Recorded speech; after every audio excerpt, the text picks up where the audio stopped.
जुड़ता है जी। बंदा सिंह बहादुर की शताब्दी आ रही है, आप नाम लेते चले जाएं, गुरुद्वारों की डेवलपमेंट की बात करें, आप कोई इशू कहीं भी पंजाब से बाहर हो, वो अकाली दल की सुपरमेसी में, बादल साहब की छत्रछाया में दिल्ली गुरुद्वारा कमेटी हमेशा उठाती है। आपके पिताजी के बारे में मैंने काफी कुछ सुना और पढ़ा भी है। उन्होंने गुरुद्वारों की सेवा काफी ज्यादा की, जमीन ली ताकि गुरुद्वारे बने और जो सिख इतिहास है वो लोगों को मालूम हो। लेकिन अब क्या कारण रहे हैं जो अभी तक जमीन नहीं ली गई है किसी भी नए गुरुद्वारे के लिए आपके द्वारा? ऐसा है कि जथेदार संतोख सिंह एक ऐसा नाम है जो हिस्ट्री में भुलाया नहीं जा सकता। 3 शख्सियतें गुरुद्वारे के नाम पे आप समझ लीजिए कि बाबा बघेल सिंह, जिन्होंने जब 1783 में दिल्ली फतेह की तो उन्होंने निशानदेही की गुरुद्वारों जी। उन गुरुद्वारों की जगह जमीनें जथेदार संतोख सिंह ने इतनी जगह जमीनें ले दी और इतने इंस्टीट्यूशंस खड़े कर दिए कि जो अपने आप में एक रिकॉर्ड था। बाबा हरबंस सिंह कार सेवा वाले, जिन्होंने इन गुरुद्वारों की इमारतें खड़ी करी, तो ये इतिहास तो उनके साथ जुड़ता है। आपने हमारी बात करी, मैं समझता हूं कि 1984 मेमोरियल, जैसे आपको हमने बोला कि ये हमने वायदा किया था बनाने जा रहे हैं कि 3 मेमोरियल इंदिरा गांधी के तो हो सकते हैं, लेकिन सिखों को 2 गज जमीन सरकार देने से मुकर गई। जी। बाला साहब हॉस्पिटल जो है उसकी 12 एकड़ जमीन मेरे पिताजी की डेथ के बाद मैंने वहां पे धरने लगा के, और संगत हमारे साथ जुड़ी, वो जमीन हमने ली थी। आज जहां पे हॉस्पिटल बनाया जा रहा है, जो जगह जमीनें मैंने आपको जैसे बोला कि पुरानी कमेटी ने खुर्द-बुर्द करी थी, उसको हमने खत्म करने की बात करी, उन झगड़ों को निपटाने की बात की। हॉस्पिटल जो किसी और को बेचा जा चुका था उसको कोर्ट की लड़ाई के बाद हम वापस लेके आए हैं। और इसके अलावा एजुकेशन में अगर मैं जाऊं, हमारे कॉलेजेस को जो सबसे ऐतिहासिक फैसला है कि मिनॉरिटी स्टेटस हमने लेके दिया, आज से पहले मिनॉरिटी स्टेटस नहीं था। 1995 की बात की जाए, आपकी पार्टी बनी, 6 सीटें आपकी आई, काफी अच्छा स्टार्ट मिला आपको, लेकिन ऐसे क्या कारण रहे जो अकाली दल में शामिल होना बेहतर समझा? 1982 के बाद 95 की इलेक्शन मैंने अकाली दल के साथ ही लड़ी थी। 2002 की इलेक्शन भी पार्टी मर्ज हुई 95 में। 1982 में पार्टी मर्ज हुई थी। मेरे फादर की डेथ के बाद मेरी 23-24 साल उम्र थी। बादल साहब, संत हरचंद सिंह, लोंगोवाल, भिंडरा वाले हमारे घर आए थे, तो हमने मर्ज करी थी। 2006 में मैंने पार्टी छोड़ी थी। उसमें कई कारण थे, क्योंकि पार्टी हारी थी बहुत बुरी तरह से। 2002 में दिल्ली में सरना ग्रुप जीता था। 2007 में भी मुझे हार नजर आ रही थी, क्योंकि हमारे को कई फैसले ठीक करने थे। जब मुझे लगा ये फैसले नहीं ठीक हो रहे, तो मैंने अपनी पार्टी बनाई। और मेरे पास 46 सीटों के कैंडिडेट भी नहीं थे, हमारे पास 22-23 कैंडिडेट थे। फिर भी हम दिल्ली में 25% वोट लेके गए। ये बहुत बड़ी बात थी। और 6 सीटें जीते, अकाली दल 12 जीता, सरना एंड कंपनी 28 सीटें जीती। ये ट्रायंगल की वजह से सरना साहब पिछली दफा जीत गए, नहीं तो ये भी ना जीते। मैं ये समझता हूं। और जब जीतने के बाद बहुत जोर लगाया सरना एंड कंपनी ने, शीला दीक्षित ने, सेंटर की सरकार ने, कि हम सरने से किसी तरीके समझौता कर ले। मेरा अकाली दल से कोई अदावत नहीं थी, अकाली दल के फैसले पे थी कि जिस सिस्टम से वो लड़ने जा रहे हैं वो सरने को हरा नहीं सकते, और वो साबित हुआ। अल्टीमेटली 2008 में सर सुखबीर सिंह बादल ने हमको बुलाया और उन्होंने कहा कि आप अकाली दल की कमांड संभालें और जैसा आप चलाने चाहते हैं चलाएं। और 2008 से मैं अकाली दल में दोबारा आया। 6 से लेके 8, 2 साल के लिए मैं बाहर था। और जब से सुखबीर सिंह बादल ने, सर प्रकाश सिंह बादल ने मेरे पे विश्वास रखा, मेरे को आशीर्वाद दिया, आप देख सकते हैं कि दिल्ली में हमने 2013 में 46 में से 38 सीटें जीती। इसके अलावा हमारे कितने काउंसलर जीती। पिछले 40 साल की हिस्ट्री में कोई एमएलए दिल्ली में अकाली दल का नहीं जीता था। 4 सीटें हमें बीजेपी से मिली, 3 सीटें हमने जीती। मैं समझता हूं कि ऐतिहासिक काम इस ड्यूरेशन के दौरान हुए हैं। पंजाब की राजनीति की बात करते हैं सर। दिल्ली के जो दिग्गज नेता है पंजाब की ओर रुख करना शुरू कर दिया है। आपका भी देखा मैंने, वहां पर चुनाव प्रचार हुआ था, आप गए थे और आपने केजरीवाल पर बाउंसर फेंका था। क्या दिल्ली का फार्मूला, जितनी पार्टियों का ये जो चल रहा है दिल्ली में, वो पंजाब में काम आएगा, क्या लगता है? पहले तो आपको ये बताएं कि ये नया काम नहीं है। मैं 60s की बात करता हूं, मतलब 65, 66, 68, 70, 75 की बात करता हूं। जब भी इलेक्शंस पंजाब में होते थे, दिल्ली से मेरे पिता उस वक्त सीनियर लीडर थे अकाली दल के, मास्टर तारा सिंह जी के वक्त, संत फतेह सिंह के वक्त, जगदेव सिंह तलवंडी लोंगोवाल जी के वक्त दिल्ली से जाके वहां पे मदद किया करते थे। हमारी जब इलेक्शन दिल्ली में होती है, अकाली दल आके हमारी पूरी मदद यहाँ पे करता है। तो ये नया काम नहीं है। आपने बात करी केजरीवाल की, हाँ, इसमें एक चीज नई जरूर है कि केजरीवाल के पास एक आर्ट है लोगों को बेवकूफ बनाने की जी। वो आर्ट है, जो वो कहते हैं वो करते नहीं हैं और लोग फिर भी विश्वास करते हैं। दिल्ली में जो वादे किए थे, क्या आप ये कह रहे हैं कि वो पूरे नहीं हुए? मैं अगर गिनाना शुरू करूंगा तो शायद आपका समय खत्म हो जाएगा। थोड़ा ही गिना दीजिए।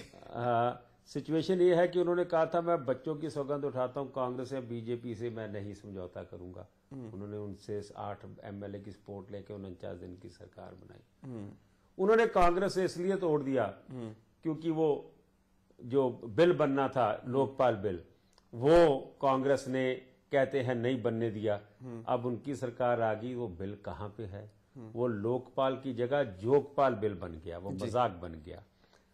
उन्होंने ये कहा कि मेरे MLA आधी तनख्वाह पे काम करेंगे। आज प्रेसिडेंट ऑफ इंडिया और प्राइम मिनिस्टर ऑफ इंडिया की तनख्वाह मिला दीजिए, इनके MLA ज्यादा पैसों पे तनख्वाह कर रहे हैं। उन्होंने बोला हम गाड़ियां नहीं लेंगे, दफ्तर नहीं लेंगे, 4-4 गाड़ियां लेके मनीष सिसोदिया डिप्टी CM उस कोठी में रहता है जिस कोठी में शीला दीक्षित रहा करती थी जी। तो मैं समझता हूं, और इसके अलावा पंजाब में हमें जाने का मतलब है कि क्योंकि ये दिल्ली में जो करके जा रहे हैं, पंजाब के लोगों को हम अवगत करा दें कि क्या क्या कर रहे हैं। ड्रग्स का इशू उठाते हैं पंजाब में। अरे 402 लोग दिल्ली के नाइट शेल्टर्स में मर गए, जबकि 3 महीने जब बहुत ठंड पड़ती है तब लोग नाइट शेल्टर्स में रैन बसेरों में रहने आते हैं। 402 लोग मरे। इसका मतलब जो 3 महीने निकाल दूं तो 9 महीने में कितने मरे उसकी कोई गिनती नहीं है। जो इनके नाइट शेल्टर्स में मरे उनकी गिनती। बिल्कुल। जो lower middle class, upper middle class, high class जिनके पास अपने घर हैं उनका पता ही नहीं उनको कितने मरे। अरे भैया तू वहां की बात कर रहा है, तू यहाँ पे देख कि ड्रग्स का क्या हाल है। आप अभी चले जाएं बाहर कैमरा लेके, ये मेट्रो पिलर्स के नीचे देखे, आप नुकरों में देखे कि कैसे लोग यहाँ पे ड्रग्स खुलेआम बेच रहे हैं, खुलेआम यूज कर रहे हैं। इससे पिछली सरकार के वक्त 221 मौतें हुई थी, इसकी सरकार में 402 मौतें हुई। लिकर के ठेके कितने बढ़ा दिए इन्होंने। औरतों के लिए डेडिकेटेड एक ठेका ट्रांस यमुना एरिया में खोला है। इन्होंने कहा हमने 84 की SIT बना दी, वो SIT कहाँ है? अब बोलते हैं कि हमारी फाइल खो गई थी, 10 महीने से फाइल खोई हुई है। जगदीश टाइटलर से तुम्हारी फोटो आ जाती है, उस वक्त फाइल खोती है जब उसका केस फाइनल स्टेज पे होता है। आपने पूरी दिल्ली में पोस्टर लगा दिए कि मैंने 5-5 लाख रुपया 84 के विक्टिम्स को बांट दिया। हम RTI लगाते हैं, जवाब आ जाता है कि ये दिल्ली सरकार का पैसा नहीं, ये मोदी सरकार का पैसा। बिल्कुल, ये तमाम चीजें हैं। लेकिन सर एक और चीज है, जिस तरीके से आजकल की राजनीति नए ट्रेंड में पहुंच चुकी है, अब केजरीवाल जो टीम है वो क्या कर रही है कि पंजाब में लोगों के साथ भोजन कर रही है 5 से 10 हजार रुपए लेकर। मैं समझता हूं कि पंजाबी दी कहावत है, खूह दी मिट्टी खूह ते लानी। ये वहीं से लोगों को मांझ मूझ के पैसा इकट्ठा करके लोगों ने इनको पैसा बहुत दिया।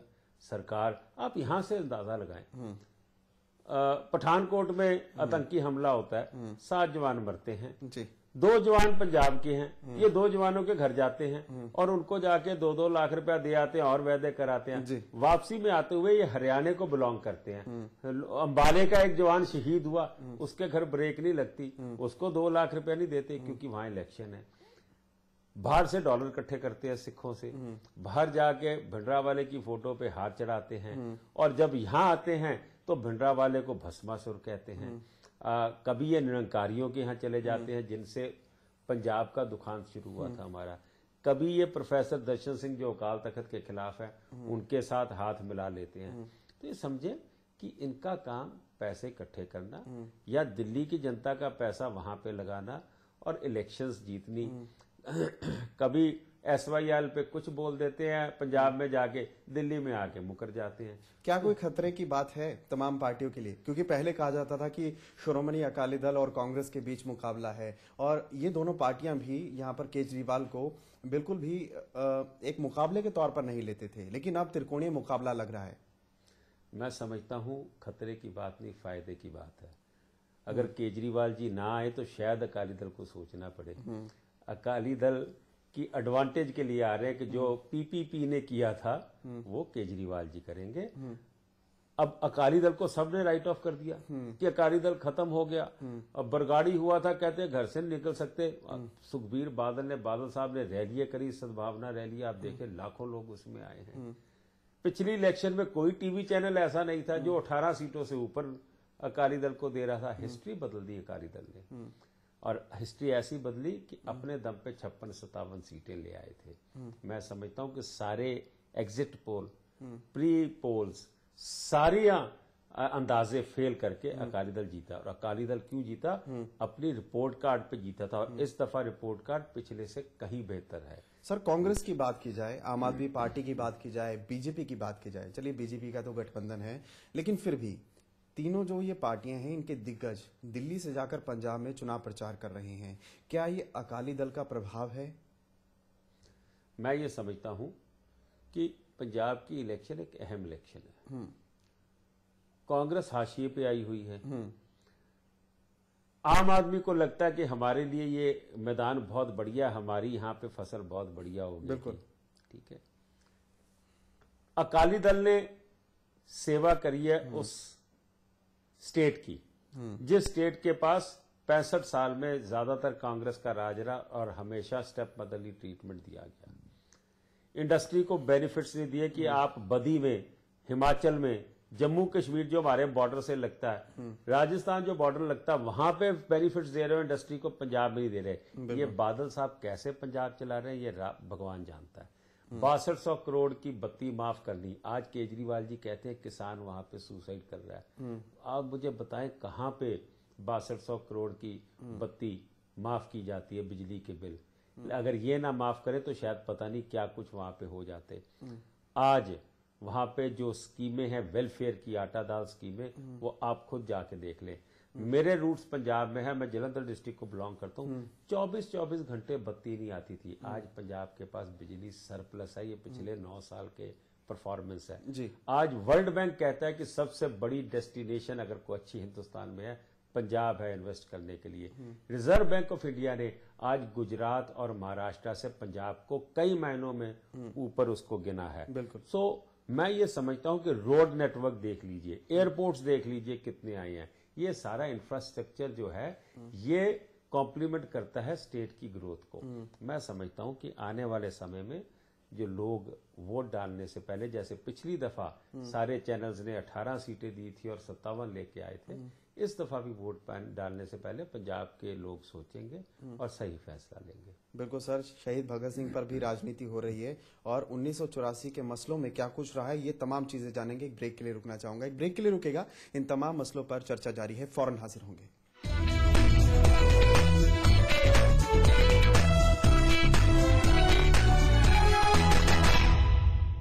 मैंने पाया भरपूर आत्मविश्वास, चुलबुला, फुर्तीलापन और आकर्षक बॉडी फिगर सिर्फ jolly fat go slimming capsule and oil with green tea and pineapple extract. बेबे और गोरे मैनू हौलदारी दे के सिक्खी मंग रहे थे, आखे तू ननकाना साह वाले महंत की मदद करनी है। जसमन, तू आज सवेरे सवेरे गुरुद्वारे परमात्मा अगे अरदास करन आए हैं। मेरा वीजा लग जावे। ਤੁਸੀਂ ਜਾਓ ਕੈਰੀਅਰ ਓਵਰਸੀਜ਼ ਚੰਡੀਗੜ੍ਹ। ਉਹਨਾਂ ਨੇ ਕਈ ਲੋਕਾਂ ਦੇ ਸਟੂਡੈਂਟ ਵੀਜ਼ੇ, ਟੂਰਿਸਟ ਵੀਜ਼ੇ ਤੇ ਮਲਟੀਪਲ ਵੀਜ਼ੇ ਲਗਵਾਏ ਨੇ। ਤੇ ਚੱਲ ਬੇਟਾ ਆਪਾਂ ਵੀ ਚੱਲੀਏ career overseas Chandigarh. Career overseas 98788 24576।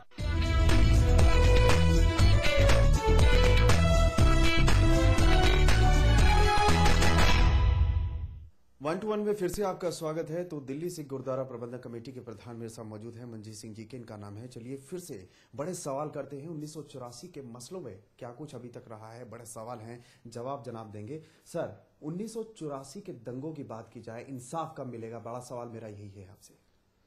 देखिए, जिसके 15,000 FIR दर्ज होनी चाहिए थी कम से कम जब दंगे हुए 4-5 दिन में, 587 FIR दर्ज होती 11 कमीशन बैठने के बाद। जी।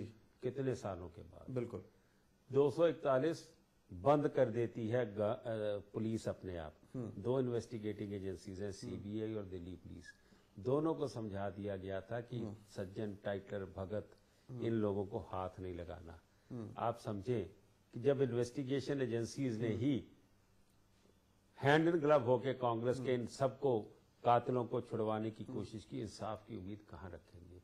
लेकिन मैं समझता हूं कि जो अभी 4-5 या 2-3 केस कोर्ट में हैं, अगर भगवान ने चाहा तो इनको सजा होने के चांस हैं। लेकिन ये जो 31-32 साल निकले हैं, इसके अंदर पूरा तरह